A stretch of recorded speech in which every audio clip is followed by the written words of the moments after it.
Hey guys, Sure Shot Midget here. So I got a video to do on this G&G SRXL. This is totally a Franken gun. This is actually the owner of Fallen Warriors. Apparently he got it in some sort of trade. And well, the internals just weren't what he thought they were. He said it shot pretty good, and then all of a sudden it just stopped. The trigger didn't do anything. I could tell right off the bat that it was either a trigger spring, trigger trolley spring, or I narrowed it down to the trigger trolley spring, and the peg on the back of the gearbox shell that snapped off, because it wasn't the trigger spring itself, but the trigger trolley spring or the trigger peg on the back of the gearbox shell, where the trigger trolley hits. So I knew it was one of those two, and it was the trolley post that gets smacked every single time you pretty much fire on semi-auto. So that snapped off. That's pretty common, unfortunately, with these cheap gearbox shells. So it was a pain. I had to completely replace the gearbox shell. But I'll go on the internals. It's totally Franken. Let's just start from the back. So you got this G&G SRXL stock. You're all familiar with it. You have somewhat good of space in here. There is an 11.1 Franken lipo in here. It does fit. It's one of the saddle types or whatever they call them. It is wired to Dean's. This stock really doesn't have much space. You can't fit much down these tubes. I don't know. G&G, I think what they did is there's no way you can fit a 9.6 down there, is there? I don't know. Maybe you can fit a 9.6 down the side tubes, but you'd have to. I've seen people use them. I think these things were designed to use 9.6s pretty much, even though 9.6s are not good. But you know, it's a pretty cool stock. It's got a button, so you have battery storage there for 1, 2, 3As, or double A's or triple A's, I guess, if you want to put them in there. You have a metal buffer tube, sling mount. It's just on the left side. A plastic body. It's an alright plastic body. It's got an ambi mag catch, which is nice. They do come with ambi selector switches. No, they do not. The plastic body ones do not. But that cap is out, so that's why I thought, but they don't. The metal body ones do. I had to replace the selector switch because the old one was like worn down because the selector plate in here was the wrong selector plate, and so it ended up just ruining it. So I put a different one in here. On the top, it has a flip to side magnifier. These are cool. I really like these, but in airsoft they're kind of useless. It's just for looks, really, but it's cool. It's got a flip to side mount, so you know it's really the best you can get. And then there's a holographic which actually turns on. I have no idea what brand. It looks old as heck. It looks like it used to be tan or was spray painted tan, but then re-spray painted black. So it's been around. It's got the key mod, G&G key mod, which is honestly really nice. It's anodized aluminum. I think it's CNC'd. It's really, really nice. The only thing that sucks is that it's a weird shape. So if you use this rail with a different body, it's going to look weird. You know, so your best bet is just to use this rail with this body, because they make it match kind of cool. It looks cool, but you know, it's a pain to use this rail with the standard body, and it kind of looks a little weird to me. It's got, you know, G&G's logos on it. It's key mod. You have an AFG on the bottom. I don't know what version, AFG 1, AFG 2. It's probably just a clone.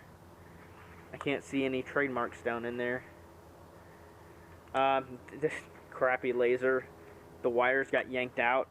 It's just there for looks, I guess. This is how I got the gun. And then there's a suppressor. Is it hollow? It is not hollow.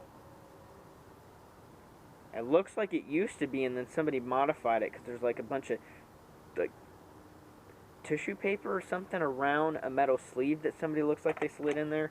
I don't know if they were trying to foam fill it, or if the BBs were hitting the corners. That's probably what was happening. The BBs were hitting the corners, so then they just filled it in pretty much. Alright, so as far as internals, again, this thing is totally Franken. It's got a Crytac hop-up, bucking, and barrel.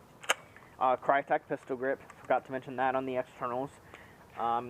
It's got a Crytac motor. It has an Echo 1 gearbox shell. It had an original Echo 1 gearbox shell, but it broke, but I put another one in here. This one actually came from a Scar, so I had to modify the mag catch because there was no loop for the mag catch, but as you can see, it works fine. so I just modified that. That was easy. I've done that multiple times. It's got the stock Echo 1 gears. It's got steel bearings, Echo 1 steel bearings. It's got a steel cylinder, ICS, perfect compression. It's got a Crytek piston and piston head. It had something else in here. I forget exactly what. I think it was just a plastic piston head with awful compression. So I put the ICS cylinder in here with the Crytek piston head, and it seals perfect. There is a Super Shooter double O-ring aluminum cylinder head, and then there's a Super Shooter or SHS aluminum nozzle as well. Tappet plate is stock. Tappet plate spring is stock. You know, the red G&G trigger, stock trigger contacts. They're Echo 1. There is no MOSFET in here, but the trigger contacts looked great. Plus, I don't think he's going to keep this. I think this is just going to be a sell, so might as well sell it. What else is in here? I feel like I'm missing something, but that's pretty much it. There's a ball bearing spring guide. The spring, I think it's a stock one, or the one that was in here when I got it. I think it's a 110 with perfect compression, honestly, because it shoots about 370. It is short stroke by one tooth because it was locking up for some reason, so I took one tooth off the sector. So full stroke would be running about 380. So maybe an M115. It can't be an M120, honestly, because it'd be shooting harder because the compression is perfect on this thing. So it might be like a 110, 115. That's my idea. The battery, like I said, is an 11.1 lipo, which is nice in this thing. As far as rate of fire, it's really not very fast. It's like 20. It's nothing crazy. It's using stock gears. If this had 13 ones with this Crytek motor, it would be more like 12 to 1s or 13 ones. It'd be more like 25. But it's not built for rate of fire. It's just a Franken gun. It was kind of thrown together. It seems to shoot pretty good. FPS consistency, I didn't shoot it that much, but we'll test that. Trigger response is actually pretty good. So let's go ahead and chrono it. Alright, so again, I got tons of different mags to choose from. Got GMPs and the Vietnam. Let's use the GMP first. These were loaded up last night. Okay, hop up's a little low. These are .2s.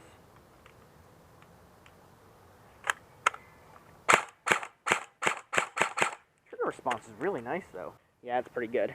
So let's go ahead and chrono it with hop adjusted. It'll probably be lower now. So it's probably a 110. Whoops. 388.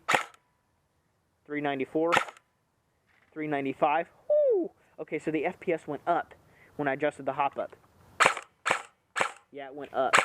Sometimes that happens. Some people think that, oh, when you adjust the hop up down, it's always going to turn the FPS down. That's not the case because sometimes the buckings give BBs extra spin, and so it speeds it up.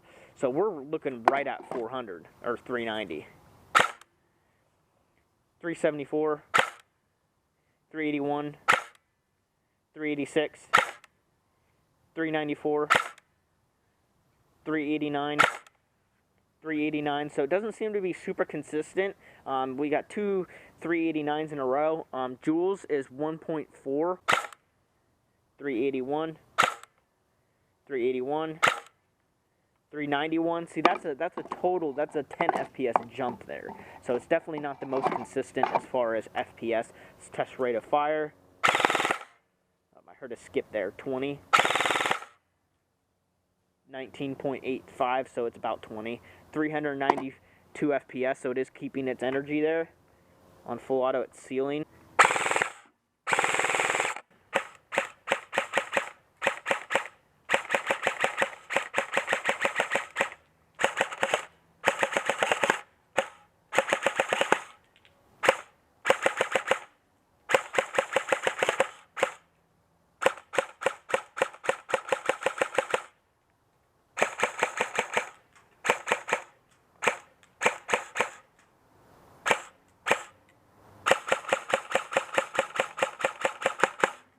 Alright, let's do first person with a VFC mid-cap. Again, trigger response is actually really nice.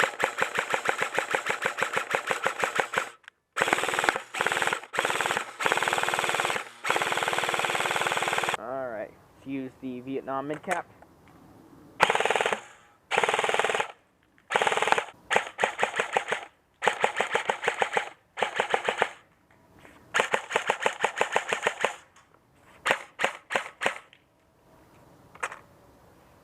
traffic on. Whoa, it's way off. Forget that.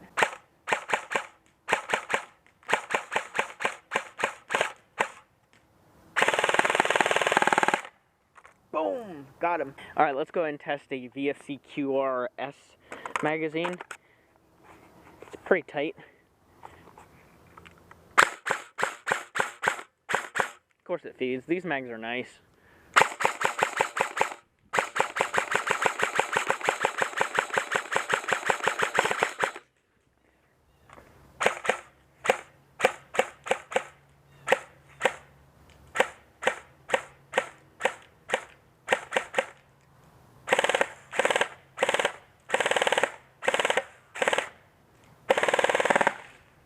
Alright, and for the last mag, let's just go ahead and shoot another Vietnam mag.